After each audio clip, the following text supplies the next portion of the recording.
Last night, the Storm Prediction Center issued a level 4 out of 5 moderate risk for portions of Oklahoma, Arkansas, Missouri, Kansas, and Texas, as well as a large enhanced risk around that. Even a slight risk of severe weather, level 2 out of 5, all right, around that.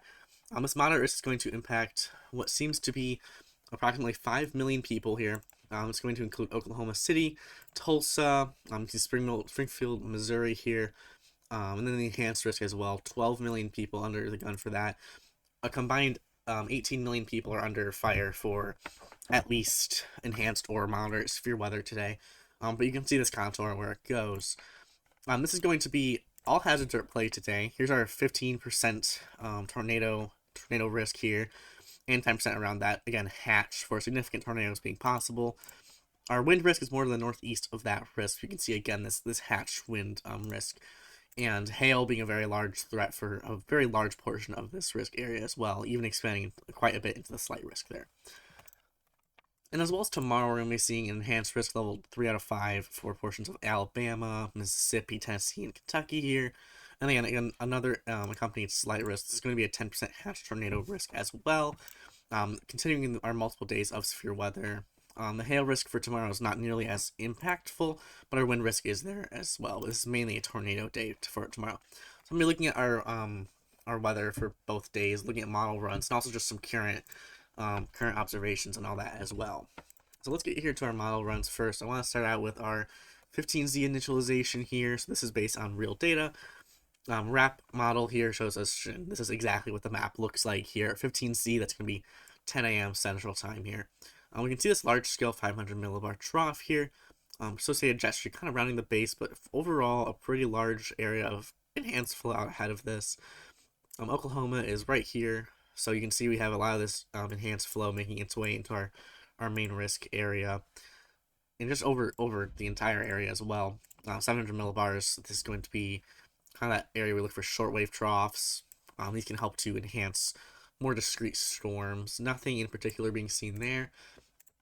850 millibar wind speeds. This is our low level jet. You can see a lot of our winds are coming from the Gulf, and this is going to help with that moisture advection. That's something storms are really going to be able to take advantage of. Also, the strength of this lower level jet is, again, it accompanies stronger storms. You end up with stronger rotating supercells with a stronger low level jet here, 850 millibars.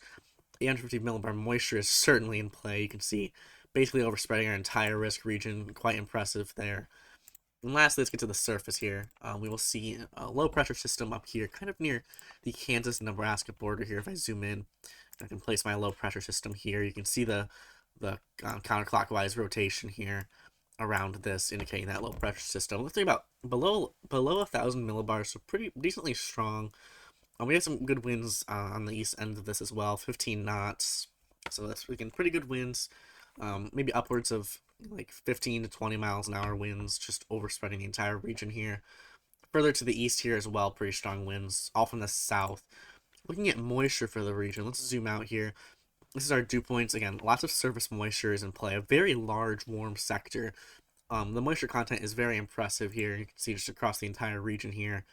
Lots of moisture is in play here. And this will continue throughout the day. There's not anything's going to push this out or anything, but we are going to get that moisture pretty far north for the most part here. So that's going to really help our severe risk for today. Let's look at instability. We have looked at all our levels of the atmosphere here.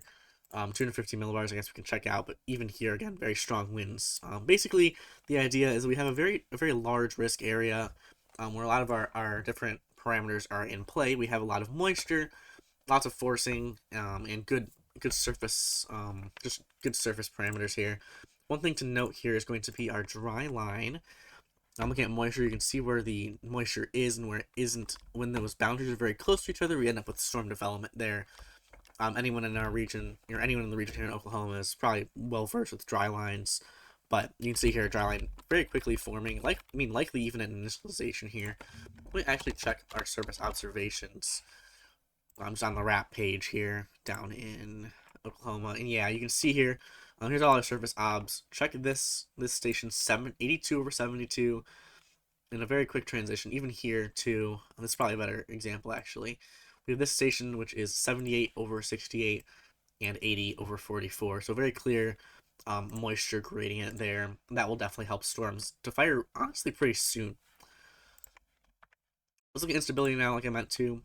Surface-based instability. This is just, surface-based CAPE.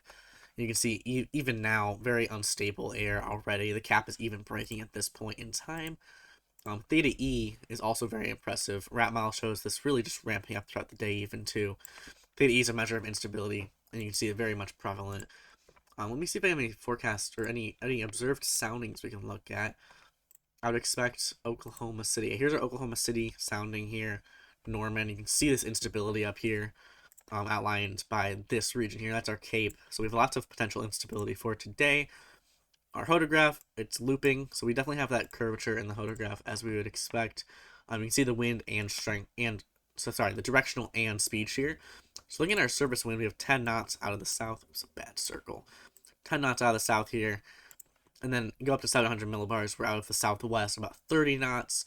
500, we're approaching 50 knots out of the kind of west-southwest even here. So you can definitely see that curvature and change with height as you go up. And I would expect as our lower level jet, as we saw in the wrap page here, 850 wind speeds. And this 15Z, but you can see we have this lower level jet with these southerly winds, pretty strong as well, likely to enhance any supercells and enlarge those photographs that we're looking at. So I might take some observed or forecast sounding. You can see in our sounding here again, lots of instability in the upper levels here. Very moist from the surface up to about 750 millibars. Plenty of moisture in there. Maybe a little bit of that drier air to help with supercells as well. Further south, we have a little bit of a stronger cap there in Texas, it looks like. North here, yeah, I'm just taking a few different locations here. Arkansas, here's our Arkansas sounding, but again, in all these cases, we do have this upper level instability at play. So let's look at how our instability goes on with time here. Now here's our 15Z run again. It is currently 16Z. I wouldn't actually be surprised if we get a new outlook near the end of this video. Looking at our surface-based instability, these dashed lines indicate the cap, which is going to inhibit storms. You can see here this cap really erodes right there at lunchtime. That's 1 p.m. Central, 2 p.m. Central here. You can see a lot of these dashed lines are just completely gone. Where we had that dry line, lots of instability going on. Again, a very uncapped environment will be going on here. Looking at our lower level instability here, 3 Cape, that's the instability in the lowest level, 3 kilometers of the atmosphere. Certainly in play. These greens indicate more than 100 joules per kilogram. 50 joules per kilogram has been shown to even be conducive of tornado genesis. So this 100 joules per kilogram, these yellows are 200. We have plenty of low-level instability for the day today. Now let's look at our cams. Let's see how our convective allowing models will go forward with our storms today. Now I'll take our 14Z HRRR run first. Actually, let's look at our current radar. As of now, we don't really have anything particular going on. Let's get our regional product here. And we'll look at visible, but pay attention to our radar imagery here. A few little storms here in Oklahoma. Overall, we do have some of this cloud cover going on over Texas. Oklahoma as well, a decent amount of cloud cover, but we do have some breaks in that cloud cover. It's not like a very large stratus deck or anything. Looking down here more towards Louisiana here as well, possibly cumulus fields forming here. Just a very large area indicating instability here. Let's look at date cloud phase. Yeah, these are definitely some cumulus here. Cumulus field kind of forming out ahead of our main system. And some cirrus going on. Low-level clouds do seem pretty prevalent by these blues. These blues are indicating those low-level clouds. Blues actually indicate water clouds, so just pure liquid water. In our case, that means we're in the lowest levels of the atmosphere, where we have that warmer air keeping it not ice. You can see all these blues here, again, indicating all that low-level cloud cover, but we can clearly see the breaks in the clouds over much of our region here that we're looking at for the risk area, so not a huge concern. Let's look at any storms up here. Let's get a few ongoing storms in Missouri right now, but it seems like they have been dying out. Let me zoom in again here to Missouri storms. Check our reflectivities in the colors, or you'll see the reflectivities on top of the actual data. Had some of these storms earlier on today, but you can see they have been dying out pretty quickly throughout the day here. As we move forward, this is 10 a.m. And here is basically now. You can see those have decreased in intensity quite a bit. So storm coverage should not be really inhibiting too much of our risk for today. So let's look at how the HRRR handles future radar here. I think for the most part, we get pretty explosive storm development here right around 2 p.m. or sorry, 3 p.m. there Central Time. This is likely due to our dry line. We talked about this dry line being a very good point of convergence and storm development.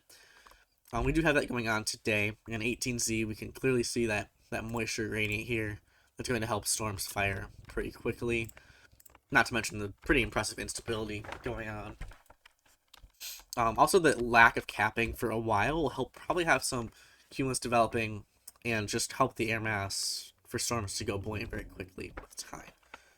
As we saw with our HRRR, again, very quickly we get some open warm sector storms, looks like even, but quick development along the dry line here. You can see probably numerous strong storms. Let's go to updraft helicity actually. A lot of these seem to be rotating. So it looks like we had a few open warm sector storms, but a lot of rotating storms. Overall coverage that's indicated by these updraft helicity, the little colors in there. That is how much your storm is spinning, and if the storms they are forming are spinning. And in this case, yes, they are. So lots of supercells, some linear segments, but overall very messy kind of storm mode here. Actually, let me take my floater sector here. Just so this is basically right in the center of our risk area, which was right in here. Again, very quickly, a very messy storm mode, very, very large. You can see how high these reflectivity values are. Echo tops are very impressive, indicating very strong storms. They will be rotating. Actually, these look like new parameters I've not seen. Hail swath. That's interesting. This seems to indicate how impressive hailfall could be here, which is quite unique. I haven't seen this one before. But oh wow, yeah. So hail seems to be quite a possibility for today as well, according to HRRR here. But overall, we get that storm coverage, and it's very large. And that is something we talked about as possibly hurting the setup a little bit. It's just how messy it's going to be. Our parameters, we saw a lot of our parameters are moisture, 500 millibar flow, low level jet. They were all kind of converging here, but we weren't seeing a very discrete mode. There's just so much instability that a lot of storms are going to fire. And that'll be the main issue with this setup. It's going to be very messy. This is a very difficult storm chase if you're going to be storm chasing. Or just for warnings as well. Just a complete cluster of storms, eventually congealing into likely a wind threat here. You can see. Let's go further with time with an earlier HRRR run here. There's a lot of storms going on. Again, throughout the day. It's been indicated for a decent amount of time here. Let's look at the NAM Nest now. NAM Nest handles this pretty similarly. Let's just make this bigger here. We get storms again. Storms along the dry line here, but a lot more open warm sector. Pretty intense storms. Likely elevated if I had to guess, but elevated storms still do carry that possibility for hail. Looking at this just in general idea, wind more like linear squall lines as well. Lots of likely elevated storms also carrying that tornado threat as well. Lastly, I wanted to look at our hodograph map because we should have one. Let's take our most recent wrap run and let's look at our hodograph map as it evolves. Very quickly, you can already see some of our looping hodographs here. And later on with time here as well. This is 0Z, likely due to storm coverage here, but you can clearly see the loops in these hodographs. Very supercellular look. Actually, let's take a few forecast soundings, because I am curious. So let's go to... Let's start along the dry line. Right when convergence kind of gets increased. Let's do one right about here is probably fine. This is when the HRRR showed storms firing. Doing an hour earlier. Basically, again, right along that dry line here. Kind of in central Oklahoma with those storms before they start firing. We'll also take a sounding. Let's see how the HRRR handles some of this convection. I'm going to take a sounding. Let's do one at also at 20Z, but a little further to the east. Kind of in here. Well, that's a lot of storm coverage here. Let's do one out here. That's also the HRRR showed storms firing. Here's our dryline storms. Again, lacking that looping hodograph, but certainly unstable. So storms will be firing. Storm motion is about 40 knots off to the kind of slightly to the northeast, so maybe a little more east northeast.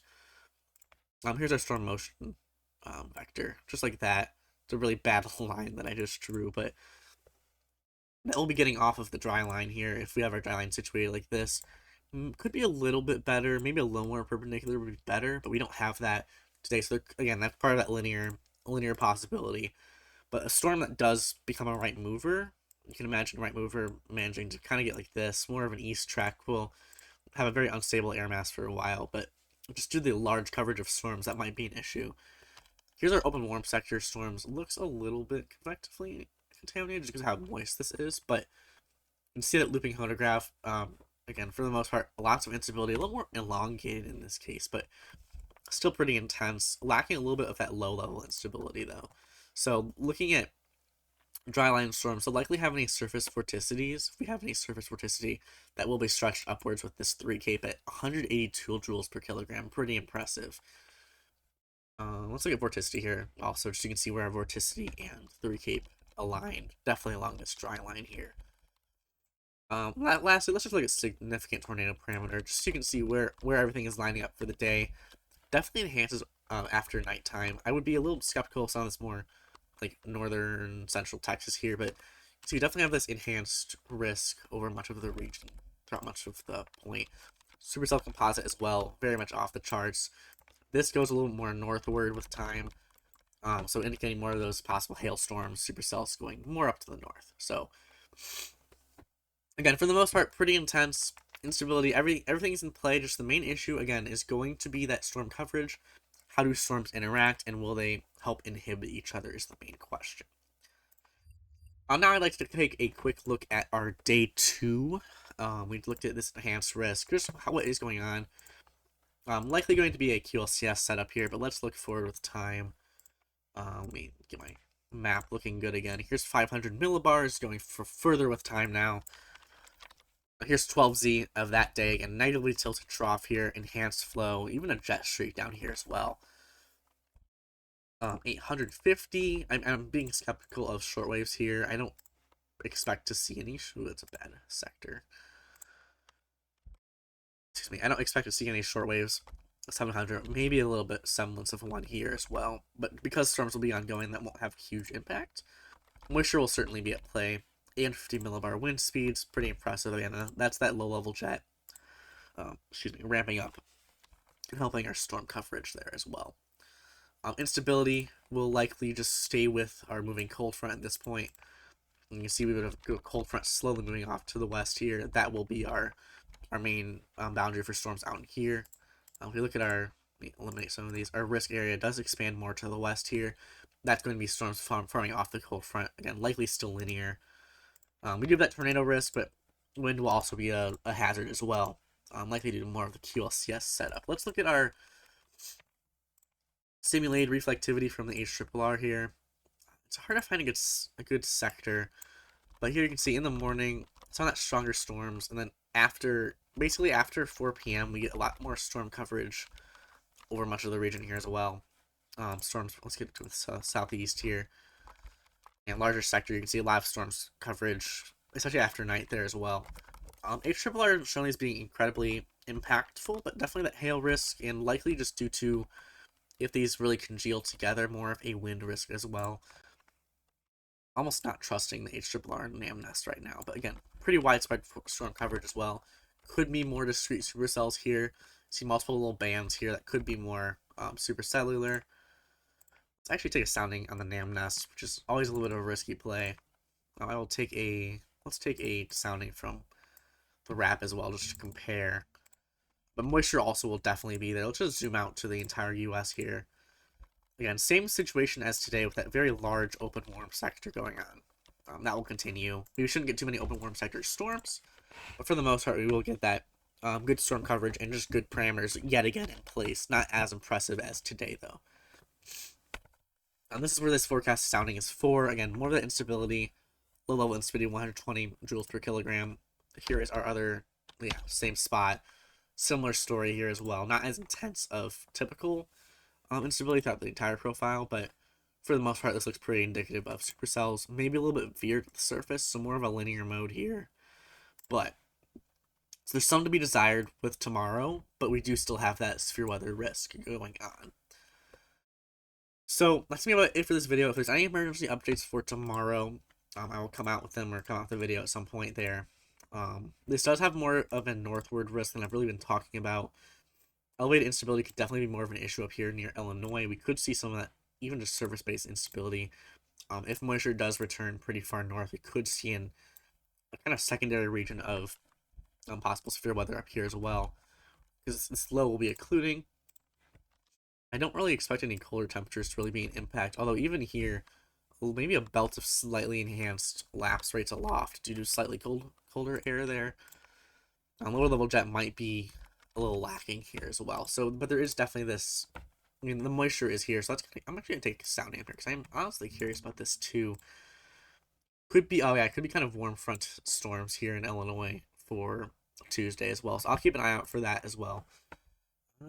Yeah, not super impressive, but we do have that decent 3 cape and just instability, kind of low top supercells looking sounding here. That's more of a question there, but I'll keep an eye out for that. So again, with that, that's about it for this video. If you were in these risk areas, again, please do take warning seriously. We saw some pretty intense storms last night in Kansas, that Plevna storm, or that Greensburg as well.